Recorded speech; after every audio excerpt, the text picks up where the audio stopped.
Hello everyone, welcome to Sanmarga classes. ನಮ್ಮ ಸುತ್ತಮುತ್ತಲಿನ ದ್ರವ್ಯಗಳು ಪಾಠದ 5ನೇ ಪ್ರಶ್ನೆ. ಈ ಕೆಳಗಿನ ಯಾವ ವಸ್ತುವು ಉತ್ಪತನದ ಗುಣವನ್ನು ತೋರಿಸುವುದಿಲ್ಲ? ಹಾಗಿದ್ರೆ ಉತ್ಪತನ ಅಂದ್ರೆ ಏನು? ಹಿಂದಿನ ಪ್ರಶ್ನೆಯಲ್ಲಿ ನೋಡಿದೀವಿ. ಉತ್ಪತನ ಅಂದ್ರೆ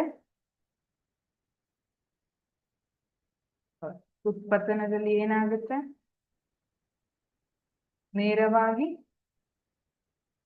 ಘನ ಸ್ಥಿತಿಯಿಂದ ಅನಿಲ ಸ್ಥಿತಿಗೆ ಹೋಗುತ್ತೆ ಅಲ್ವಾ? ಉತ್ಪತನ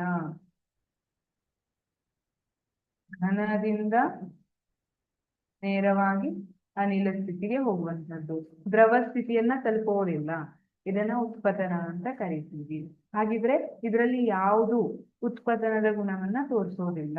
ಅಂದ್ರೆ ನಾನು ಟೆಂಪರೇಚರ್ನ ಜಾಸ್ತಿ ಮಾಡಿದ್ರೆ ಘನದಿಂದ ದ್ರವಕ್ಕೆ ಹೋಗುತ್ತೆ, ಆಮೇಲೆ ಬೇಕಾದ್ರೆ ಅನಿಲಕ್ಕೆ ಹೋಗ್ಬೋದು, ಅಥವಾ ಘನದಿಂದ ನೇರವಾಗಿ ಅನಿಲಕ್ಕೆ ಹೋಗೋದಿಲ್ಲ ಅಂತ ಕೇಳ್ತಾ ಇದ್ದಾರೆ. Option A ammonium chloride. ಇಲ್ಲ, ಇದು ತಪ್ಪಾದ ಉತ್ತರ. ಇದು ಉತ್ಪತನವನ್ನ ತೋರಿಸುತ್ತೆ. ಕರ್ಪೂರ, ಮನೆಯಲ್ಲಿ ಆರತಿ ಮಾಡೋದನ್ನ ನೋಡಿರ್ತೀವಿ. ಆರತಿಯಲ್ಲಿ ಕರ್ಪೂರವನ್ನ ಯೂಸ್ ಮಾಡಿರ್ತಾರೆ. ಕರ್ಪೂರ ಘನ ರೂಪದಲ್ಲಿರುತ್ತೆ, ಆಮೇಲೆ ಬೆಂಕಿ ಹಚ್ಚಿದ ತಕ್ಷಣ ಏನಾಗುತ್ತೆ? ಆವಿಯಾಗಿ ಹೋಗ್ಬಿಡುತ್ತೆ ಅಲ್ವಾ? ಅನಿಲ ರೂಪಕ್ಕೆ ಹೋಗ್ಬಿಡುತ್ತೆ, ದ್ರವ ಆಗೋದಿಲ್ಲ. ಕರ್ಪೂರ ಕೂಡ ತಪ್ಪಾದ ಉತ್ತರ. Option C ನ್ಯಾಪ್ಥಲೀನ್. ನ್ಯಾಪ್ಥಲೀನ್ ಈಗಷ್ಟು ಹೇಳಿದ್ರೆ ಡಾಂಬರ್ಗಳಿಗೆ ಅಂತ ಹೇಳ್ತೀವಲ್ಲ, ಅದನ್ನ ನ್ಯಾಪ್ಥಲೀನ್.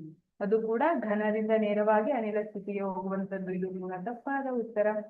ಹಾಗಾದ್ರೆ ಸರಿಯಾದ ಉತ್ತರ ಆಪ್ಷನ್ ಡಿ. ಉಳಿದಿರೋದು ಇದೊಂದೇ ಆಯ್ತು, ತಾಮ್ರ ಅಲ್ವಾ? ತಾಮ್ರವನ್ನು ನಾವು ಬಿಸಿ ಮಾಡ್ತಾ ಹೋದ್ರೆ ಏನಾಗುತ್ತೆ? ತಾಮ್ರ ದ್ರವ ಸ್ಥಿತಿಗೆ ಬರುತ್ತೆ. ಹಾಗಾಗಿ ಅನಿಲ ಸ್ಥಿತಿಗೆ, ಘನದಿಂದ ನೇರವಾಗಿ ಅನಿಲ ಸ್ಥಿತಿಗೆ ಹೋಗೋದಿಲ್ಲ. ಹಾಗಾಗಿ ಆಪ್ಷನ್ ಡಿ ಸರಿಯಾದ ಉತ್ತರ. ಈ ಕೆಳಗಿನ ಯಾವ ವಸ್ತು ಉತ್ಪತನದ ಗುಣವನ್ನು ತೋರಿಸುವುದಿಲ್ಲ? ಅದು ತಾಮ್ರ. Thank you.